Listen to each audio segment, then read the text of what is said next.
Lost Boy by Christina Henry. Prologue. Once I was young, and young forever and always, until I wasn't. Once I loved a boy called Peter Pan. Peter will tell you that this story isn't the truth, but Peter lies. I loved him. We all loved him. But he lies. For Peter wants always to be that shining sun that we all revolve around. He'll do anything to be that sun. Peter will say I'm a villain, that I wronged him, that I never was his friend. But I told you already. Peter lies. This is what really happened. Chapter 1. Sometimes I dreamed of blood. The blood on my hands and the empty eyes in a white and grey face. It wasn't my blood, or blood I'd spilled, though there was plenty of that to go around. It was her blood, but I didn't know who she was. Her eyes were dead and blue, and her hands were thrown out like she was reaching for someone, like she was reaching for me before that great slash was put in her throat. I didn't know why.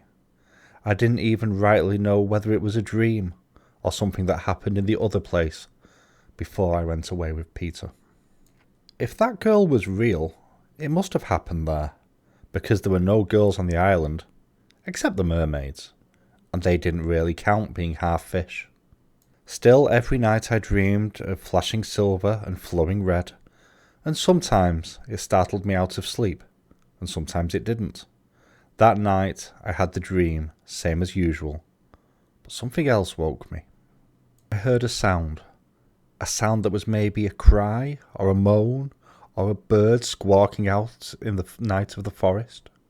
It was hard to tell when you heard something while you were sleeping. It was like the noise came from a far-off mountain. I wasn't sorry to leave the dream. No matter how many times Peter told me to forget it, my mind returned over and over again to the same place, to the place where she was dead and her eyes asked something of me, but I didn't know what that something might be. I came awake all at once, the way I usually did, for if you don't sleep light in the forest, you might open your eyes to find something sharp-jawed biting your legs off. Our tree was hidden and protected, but that didn't mean there wasn't danger. There was always danger on the island. The piles of sleeping boys huddled under their animal skins on the dirt floor. Light filtered in from the moon through the holes we'd cut like windows in the tree hollow. Me and Peter had done it long ago. Outside there was a steady buzz, the hum of the many-eyed in the plains carrying across the forest. "It's just Charlie," Peter said dismissively from above. He curved into one of the holes, his body loose-limbed and careless, looking out over the forest. In his hands he held a small knife and a piece of wood that he whittled.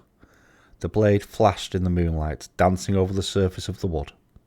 His skin was all silver in that light, and his eyes deep pools of shadow. And he seemed to be part of the tree and the moon and the wind that whispered through the tall grass outside. Peter didn't sleep much, and when he did, it was just a quick nap. He would not waste a bit of his life in slumber, even though his life was already longer than most, and he hated the way the rest of us succumbed, dropping like biting flies in the summer heat while he pestered us for one more game. I rose and tiptoed carefully around the other boys until I found Charlie. He was balled up in a knotted tree root like a baby in a cradle, and he was barely older than a baby at that. His face was covered in sweat that glittered like jewels, like a pirate's treasure in the moonlight. He moaned, shifting restlessly in his sleep. Young ones sometimes had a hard time adjusting when they first came over. Charlie was 5, much younger than I had been when Peter had taken me, much younger than any boy he'd brought to the island before. I bent and scooped the smaller boy from the tree root, holding him to my heart. Charlie kicked out once, then settled. "You're no help to him, you know," Peter warned, watching me shuffle to and fro with Charlie in my arms. "Stop babying." "He's too little," I hissed. "I told you he was." I don't know why I bothered, because there isn't a point in saying things Peter won't listen to anyhow. Peter usually chose boys who were about the same age I was when he picked me, around 8 or 9. Peter liked that age, for boys were old enough to have the spirit of rebellion and the will to follow it. But when a boy would have gotten a good taste of adulthood through work or schooling, depending on his class, enough to know that he didn't want to spend his days toiling at figures or in the fields or fetching water of some rich man. The last time we went looking for new boys, Peter had spied this tiny one wandering through the piles of filth in the alleys. He declared that the child would be a splendid little playmate, and I argued that he would have been much better off in a home for orphans. Naturally, Peter won. He wanted the boy, and Peter got what he wanted. Always. And now that he'd got him, Peter had no use for him. It wasn't any fun to play with someone too small to fight and roughhouse with the bigger boys. Charlie couldn't keep up when Peter trekked us through the forest on an adventure either. More than once I'd suspected Peter of trying to leave Charlie somewhere so the little boy might get eaten, and then Peter would be free of the trouble of him.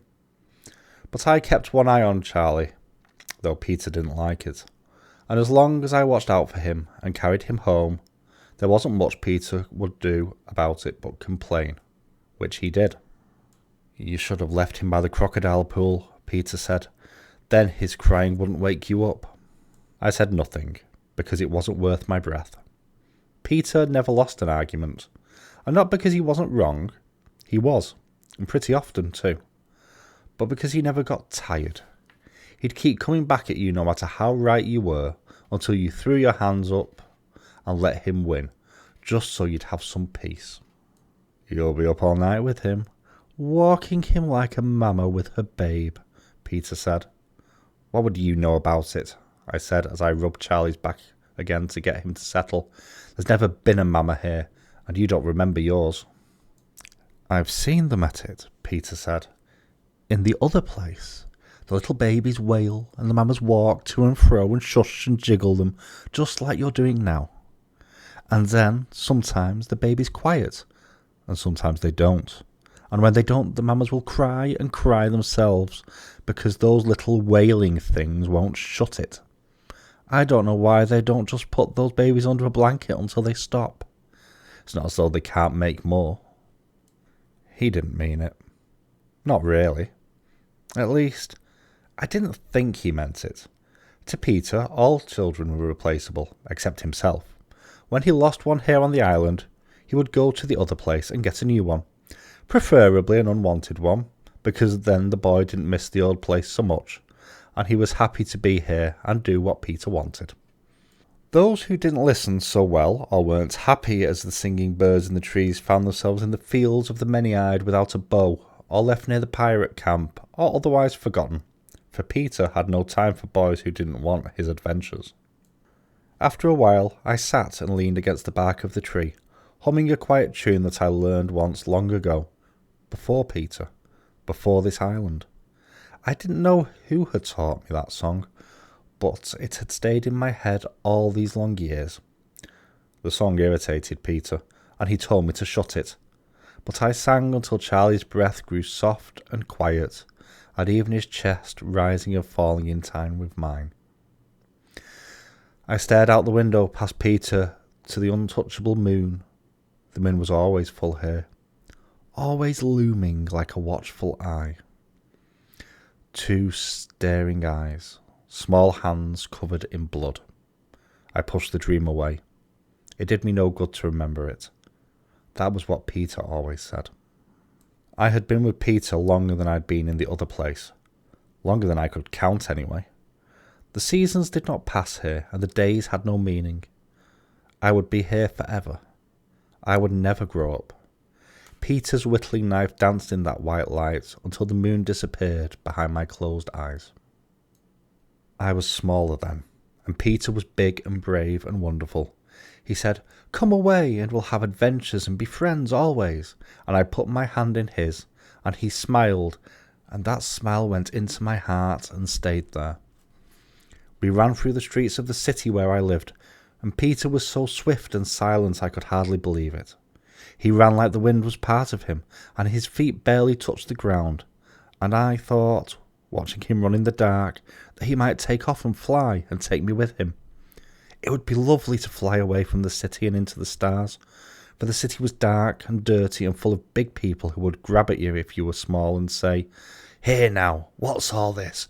and cuff you around the head just because they could.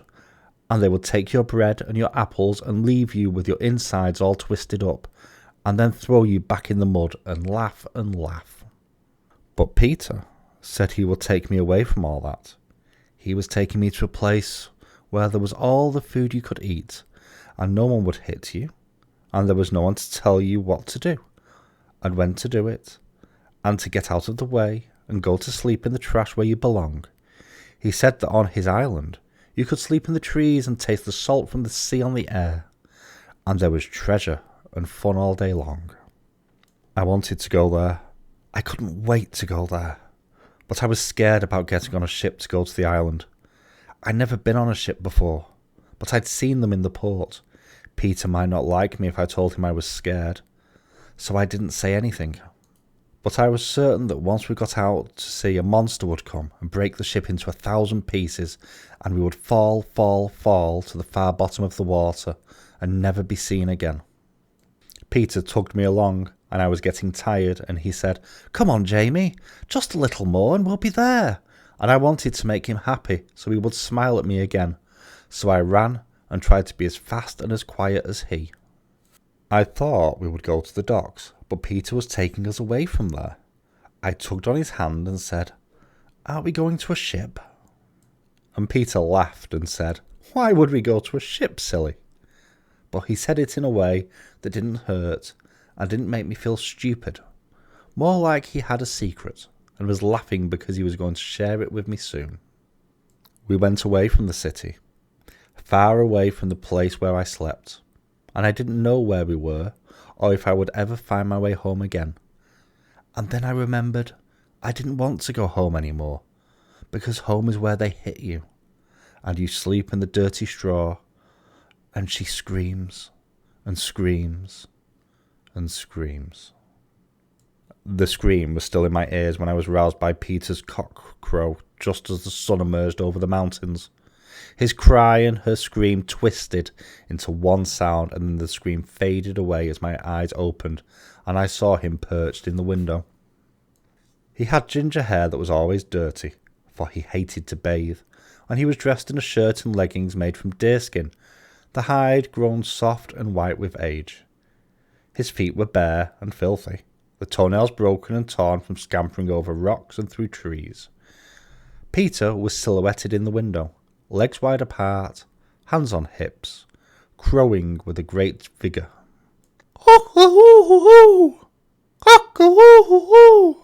My eyes had opened immediately, accustomed to Peter's morning antics. Several of the newer boys groaned and covered their heads with their arms. Charlie blinked sleepy blue eyes at me. "Get up now, Jamie." "Aye," I said gently, placing the younger boy on his feet and rose stretching. I felt somehow taller today than yesterday. Not a lot, just a smidge. It seemed my hands were closer to the roof of the hollow than before. I didn't have much time to trouble about it, though, for Peter's next words shook it from my mind. Peter clapped his hands together. "We've a raid today." "What for?" I asked, not troubling to keep my annoyance hidden. I didn't think this was the time for a raid. We'd only brought the last 6 boys over a few days before. Most of them were not even close to ready. "The pirates need raiding, of course," Peter said, like he was giving the boys a huge pile of sweets. Nod and Fogg, the twins, cried "Hurrah!" They were both whippet lean and strong with it, little ropey muscles on their arms and legs, matching shocks of blonde hair darkened by their mutual dislike of washing. I'd never been able to tell if they hated to wash because Peter did, or because they liked the feeling of bugs in their hair. Nod and Fogg had been on the island longest except me, and raiding the pirates was their second favourite game after battle. There was nothing the twins liked better than an excuse to shed blood. A long time ago, Fogg had taken down a wolf with only a sharpened rock, a feat that Peter so heartily approved of that he had made Fogg king of the tree for a week. Fogg made a kind of band for his head out of the tail and attached the wolf's ears to it, and turned the rest of the skin into fur leggings. He'd briefly contemplated a cape, but dismissed it as being too awkward for fighting. Not to be outdone by his brother, Nod had promptly gone out and slaughtered one of the big cats that prowled in the mountains on the east side of the island. Now he wore the cat's yellow ears and yellow furred leggings, and was still inclined to complain that Peter hadn't made him the king of the tree.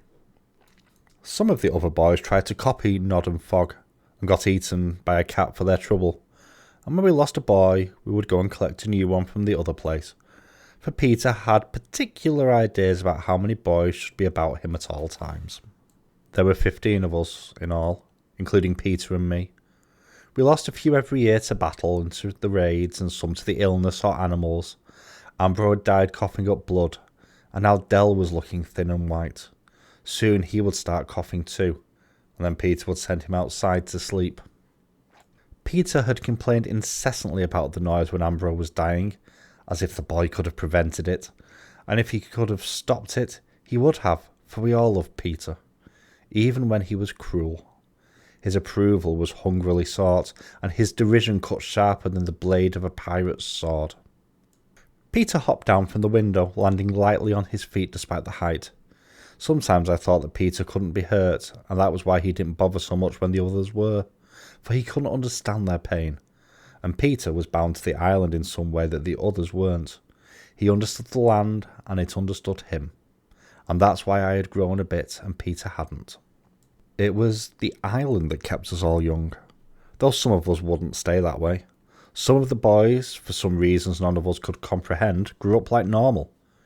It didn't happen too often, for Peter was pretty good at choosing the right sort of character for the island, and I think that had something to do with it, the desire to stay a boy and do boy things for always. But then Peter noticed the boy turning into a man. That boy was cast out. No looking back, no second chances.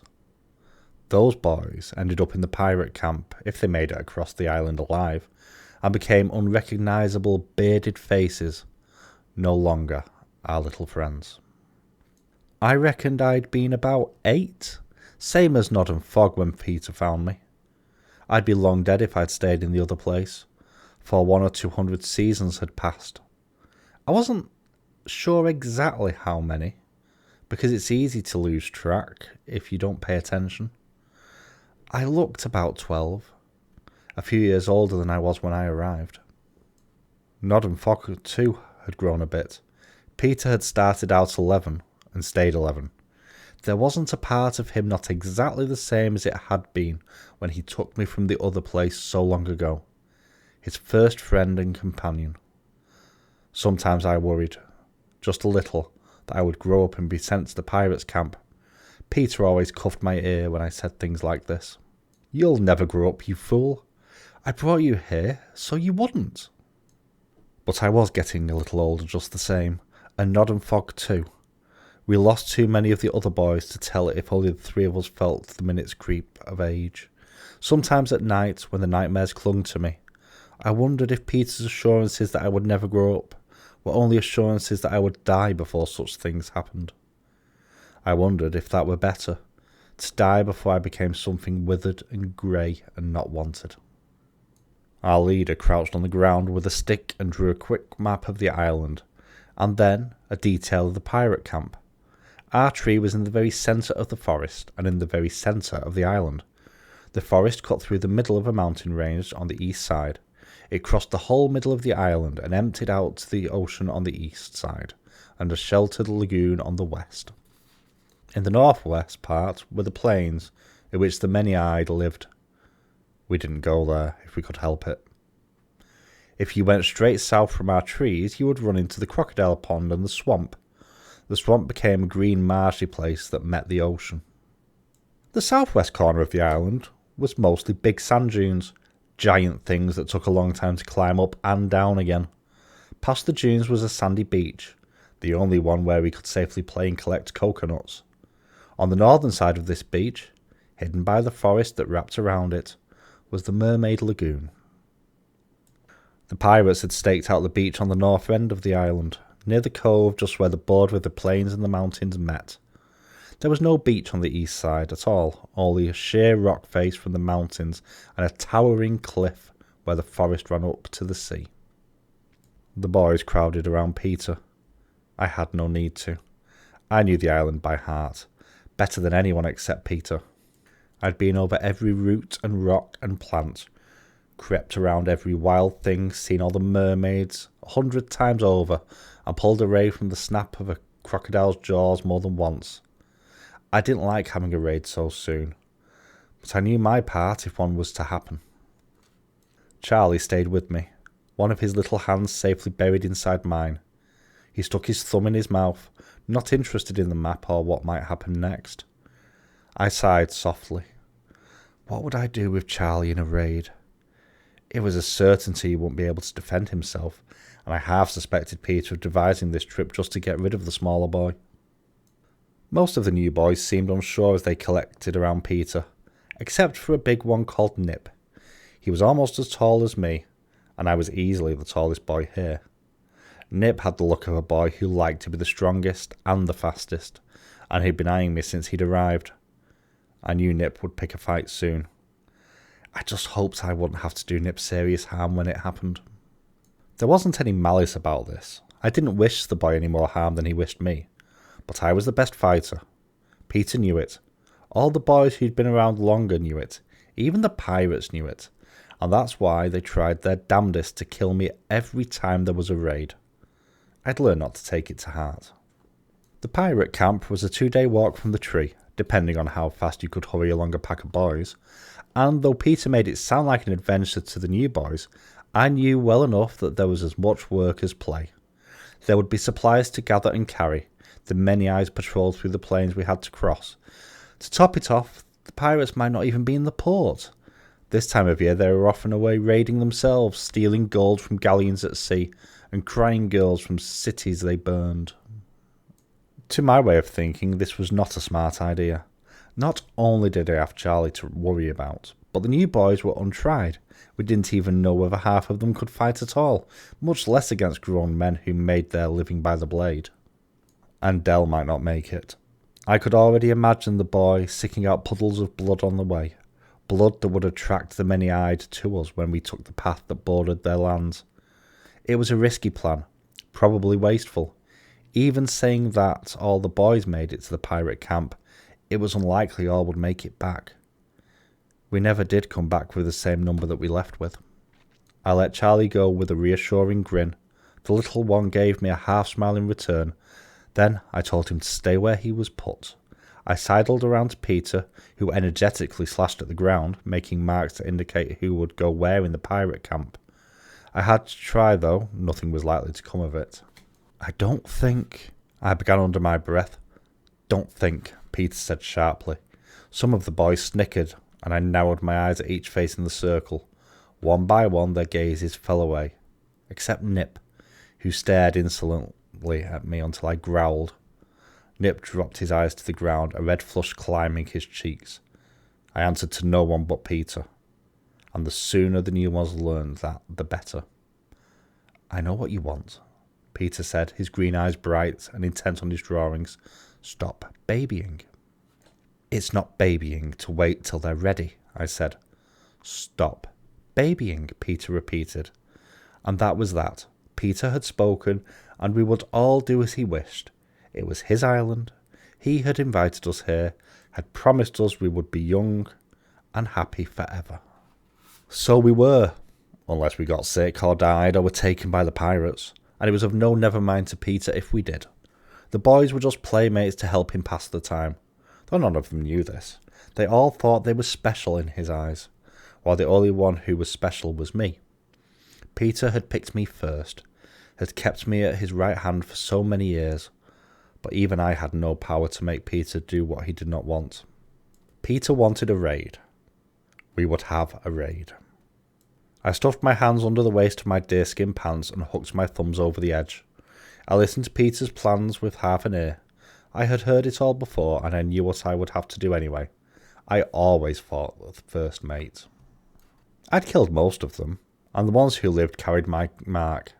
I cut off the right hand of all my victims, living and dead, so they would know who I was. And remember, I always used their own swords to do this, for I carried only a dagger, and I thought it hurt them more if I used their weapon. Peter always fought the captain. There had been a few captains over the years, although this new one had been about for quite a while. I didn't think Peter tried very hard in a fight sometimes. He seemed to like taunting the captains better than killing them. After a bit, Peter stood up and dusted his hands. Go and get something to eat, boys. Then, after, we'll get on with our mission. Most of the boys filed out of the small notch that served as both entrance to and exit from the tree. The tree was enormous and completely hollow inside, large enough to fit 30 boys lying side by side on the ground. The roots twisted up along the floor, making chairs and beds for those who wanted them, though most nestled in piles of skins. The new boys wore the clothes that they had when they came from the other place, and the rest of us wore a mishmash of animal skins and clothes we'd stolen from the pirate camp. I had a red coat buttoned over my chest, taken from one of the captains a long, long time ago, when he'd foolishly left it hanging on a washing line. It was too big in the body, and I'd had to cut the sleeves and the tails a bit, but it was mine. For a while, Peter was inclined to be jealous of this, for it was a good prize, and to wheedle and imply that I ought to give it to him, but I wouldn't. I'd seen it before he had, and snatched it off the line while he was looking for something shiny to take, as always. He just couldn't bear to think I'd beaten him to anything. Then he decided the coat was a stupid thing, and that it looked foolish on me because it was so big. But I knew he wanted it. Charlie waited where I had left him, until I went to him and gave him a nudge with my knee to follow the others outside. The little boy looked up at me with grave eyes and spoke around the thumb in his mouth. Are you coming? In a minute, I said, and patted Charlie's shoulder. Go on now. I wanted a word with Peter away from the others. When I turned back, Peter had his arms crossed and watched the twins with mild interest. What's this about? I asked. Peter shrugged. What is it ever about? They like to hit one another. Nod and Fogg rolled on the ground, each punching the other in the face as hard as possible. One of the twins, it was hard to tell who was who when they were tangled up and rolling in the dirt, was bleeding, and the blood dribbled and splashed away from their flying bodies. We watched the twins for a few moments longer. Peter would have let them bash about until they were both dead, but I didn't want them breaking limbs just before a raid. Peter didn't think about these things. He said that's why he had me, so I would think about them for him and save him the trouble. Fogg had snapped Nod's wrist once, and though I had tried to set it with a piece of bark and some rope made from a twining plant, it hadn't healed quite right. The wrist was just slightly off straight, and if you touched it where the break was, there was a knot of gnarled bone underneath. Nod wasn't bothered in the least by the break, or the less than perfect healing, but he'd had a fever for several days after, and things had been touch and go. I watched over him during that time, and made sure Nod got through. But if one of the twins broke another bone right before a raid, Peter wouldn't let me stay behind to watch over him. I had my job to do, and nobody else would look after Charlie. We'd return to a corpse that used to be a twin, and I'd bury it with the others in the clearing in the wood. I thought all these things while the twins spun and pummeled. After a moment, I stepped forward to break them up. I heard Peter mutter, "Spoil sport," but the other boy didn't stop me. Maybe he too was thinking about the harm they might do to each other, or maybe he'd lost interest in watching them fight. One of the twins had pinned the other's arms with his knees and was pounding ferociously on his brother's face. The latter had a broken nose, the source of the blood splattered around on the roots and the dirt. I hooked the attacking twin. I could see now it was Nod by the yellow cat ears under the neck of his leather vest and hauled him off Fogg. Fogg immediately jumped to his feet, tucked his head under like a goat, and ran for his brother, headbutting him in the stomach. Nod dangled from my hand with his toes just brushing the floor, and he let out a great whoosh of air as Fogg's head caught him just under the ribs. None of that now, I said, tossing Nod to one side so I could catch Fogg by the shoulders as he made another run at his twin. He took my best knife, Fogg shouted, his arms spinning like a windmill. One of his hands caught me in the chin, just clipping me a bit. It wasn't enough to hurt, not even close, but it set me off when I was already in a foul mood about Peter and the blasted raid. "That's enough," I said, and hauled off a good one right in Fogg's mouth. The smaller boy fell to his bottom on the ground, wiping blood from his lips. Nod cackled at the sight of his brother, chastised in the dust. I turned on the second boy, lifted him from where I had tossed him in the tangle of roots, and gave Nod the same treatment I had just given his twin. The two of them sat side by side in the dirt, identical pairs of pale blue eyes staring up from blood and muck-encrusted faces. I heaved a deep breath, my hands clenched at my sides. "Sorry, Jamie," the twins chorused. I pointed at Nod. "Give him his knife. He worked on that blade for days." "But," Nod began, but stopped at the look on my face. Nod and Fogg both knew better than to get on my wrong side. Nod pulled the stone knife from under his vest and handed it to Fogg, who tucked it lovingly into a leather sheath at his waist. I jerked my head towards the notch. "Go eat something." They scampered to their feet, seemingly none the worse for wear. By the time they reached the notch, the argument had been forgotten, and Nod playfully punched Fogg in the shoulder. Peter chuckled softly. "That's why neither of them play against you in battle." I took another deep breath, waiting for the red to recede so that I wouldn't turn on Peter. For a moment I thought about pulling my own knife, the metal one I'd stolen from the pirates. Then I'd knock Peter to the ground, grab his jaw and squeeze it together until Peter's tongue lolled out, and slice it off as neat as the edges of a pirate's sail. Then the mist drew back a bit. The craze burning in my blood cooled, and Peter stood there grinning, unharmed, unaware of what had passed in my mind. It startled me. It surely did, for I loved Peter, at least most of the time. I spent the better portion of my life trying to make him smile at me the way he did when we first met. "They try me sometimes," I said after a bit. I was returning to myself again, the Jamie I knew. Peter slung his arm around my shoulders. "You'll whip the new boys into shape. Then we'll have an excellent raid." "There should not be a raid at all," I said, trying once more, though I knew it was in vain. "It'll be a lark," Peter said, and he nudged me towards the notch in the tree. Outside, a few boys scampered in the clearing around our tree, chasing and tagging one another. Some of them had plucked the fruit from the trees and stacked it in a pile. Dell showed the new boys how to peel the skin from the orange-yellow fruit before eating it. "The outside bit, that'll make you sick if you eat it. But the inside is nice and sweet," Dell said, holding the fruit up to his lips and biting into it.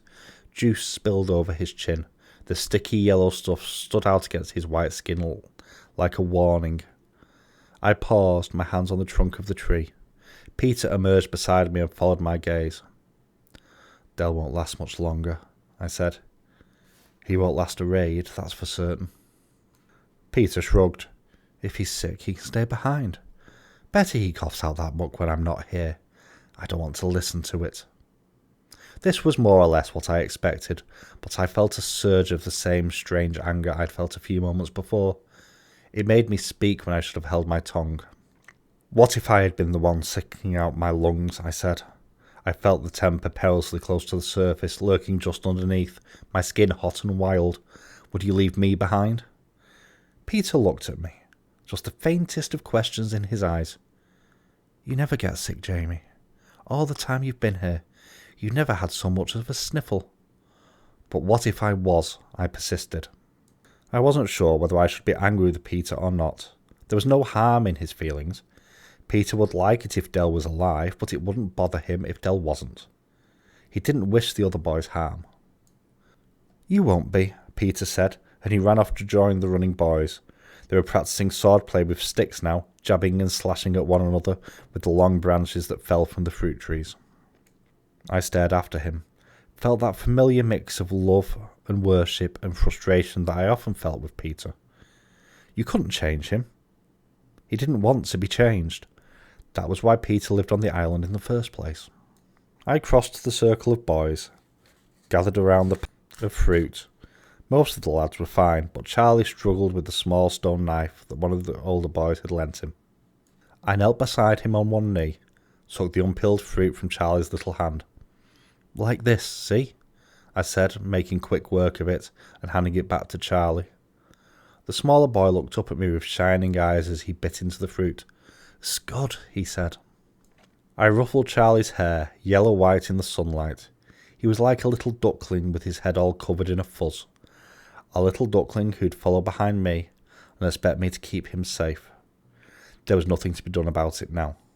I would just have to make sure to keep him with me until the smaller boy got bigger, or smarter. I stood and called Nod and Fog to me. The twins were busy beating at each other with sticks, but they quit as soon as they heard my voice, coming to attention before me like soldiers. "Take Kit and Harry and check the traps," I said. We'd need the meat while crossing the island. Some to eat, and some for the things we might meet on the way. I didn't like the way the many-eyed had been acting lately. They were bolder than they'd ever been before. "Kay," the twins said. "And take the new boy Nip with you," I said. Nips looked like he might be working up the gumption to come at me, and I was in no mood for fighting just then. Best if the other lad were busy. Nod and Fog collected the others, including an obviously reluctant Nip, and disappeared into the trees. I looked up at the sky, calculating they would be back by midday.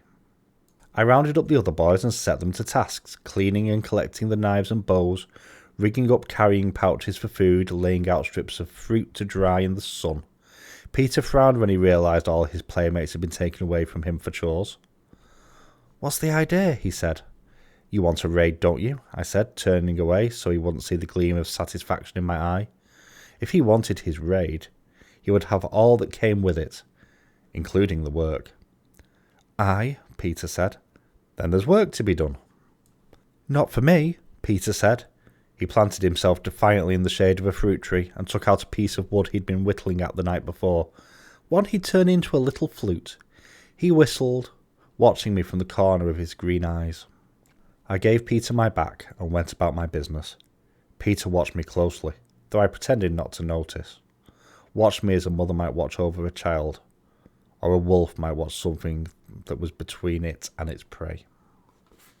That is my reading of the first chapter of Lost Boy by Christina Henry. If you're interested in my review for this title, I will link it in the description below.